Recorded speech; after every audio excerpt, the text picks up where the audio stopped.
Hey everyone, welcome back to Hyper Talk, definitely show on the internet. I am your sleepy host, IJR. And no, that is not a gimmick. I genuinely took 3 melatonin gummies right before filming this, realizing that I still had a video to shoot.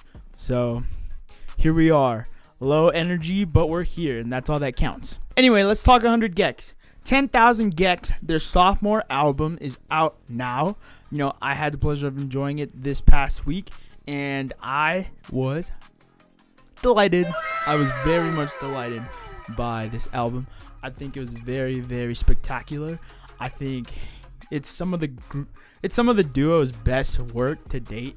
I mean, 10,000 Gecs has everything. It's got highs, it's got lows, it's got subtle moments, it's got up in your face moments. It's a crazy album. It's a crazy album. Look, I just want to get this off the bat. Yes, I was slightly surprised and taken aback to their duo's, sudden shift to the way that they just sort of took a lot of rock tropes and just sort of flipped them on their heads and made them 100 Gecs and hyper popized, versions of these genres. And they just kind of turned all of these alternative genres into their own thing. Like they just 100 Gectified, rock music, and I love that.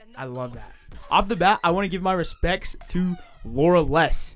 She just kind of came off as such a crazy vocalist. And that's not to say that I didn't already know that she had vocals and that she could sing and all that, but oh my god, did she shine. Both the duo, really came to their own with this album, their sophomore album. Dylan Brady, in terms of production, of course, we already knew Dylan could produce his ass off, but Laura Less really just solidified herself as just a crazy vocalist, and it really shines, especially on tracks such as the opener, Dumbest Girl Alive, which is just a banger, and Fritos and Doritos. I thought Laura Less just sort of peaked. She's done such great work in the past, but to this, I don't know. I think she went above and beyond, and that's where I'll leave that. But like I did mention, production on this album is crazy. The production on this album was such a standout. We could go back to the opener, dude, where Dylan, and I didn't bother checking the credits. Now that I think about it, I really should have. But it sounds like, okay, so recently 100 Gecs collaborated with Skrillex, right? And that's sounded exactly what I expected it to sound like. But this opening track has tropes of Skrillex production. How do I put it? It's just it sounds like something Skrillex would have made. Yeah, the duo just kind of knew exactly what to do in terms of collaborating, coming together, in terms of vocals and in terms of production. They just kind of played off each other really nicely, and that's exactly what I wanted out of this album. Dylan could take the backseat and just have, every other verse or every other chorus or something like that, and Laura could just, really show off her vocals and, show off her strength as a writer, which really comes to its own. She has some bars about, being a trans person, about, just her struggles and her difficulties, which a lot of it, I will say, is a little tough to decipher because a lot of it, comes off as satirical, especially on tracks like Most Wanted Person in the United States of America. And speaking of satire, I really enjoyed their track Frog on the Floor. I couldn't help but be reminded of the song on their first album, Stupid Horse. The lyrics are so playful and they're so hilarious. They're funny. The production plays into it, with the little ribbits. Yeah, that track was really funny. I think from a writing perspective, it just shows that they're just having fun with it, and I love to see it. Oh man, like I said, I could just gush about the production all day long. Dylan, oh my gosh, dude, there were so many times where I was just reminded of early 2000s rock, or that rock rap style that was really prevalent in the early 2000s.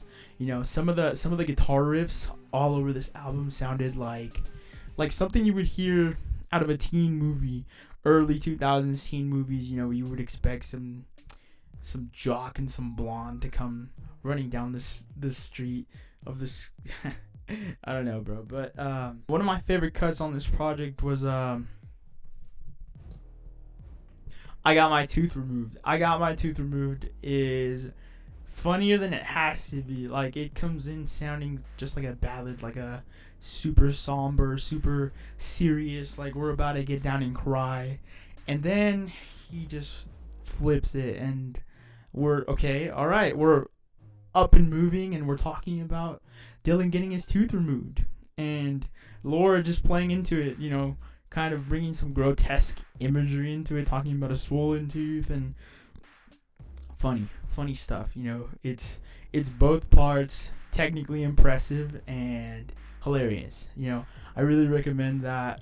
I really recommend this album to the people that just want to laugh and be amazed at the same time. If you're into that rock sound, but if you're also into that hyper pop, electronic music type of sound, like Skrillex, around that sphere, then definitely give this album a listen. Finally, I want to talk about Me, the closing track on the album. It's just I think that one is going to go down as my favorite track on the album. It just sounds the most sincere and the most passionate, and I guess the least flashy, but still manages to grab at you. That's how I would describe it. Where Dylan just kind of takes the front center and talks about basically what it feels like to fail to connect with your partner. Doing the most and still have them tell you that they have no time for you. It's so painful, and I'm sure a bunch of people can relate to that, and for that, I think that's my favorite. I think I only have one critique on this entire project. I think I would have liked to have heard Dylan be a little more present on the tracks. Like I said, they're just kind of both in their own lane, doing their own thing.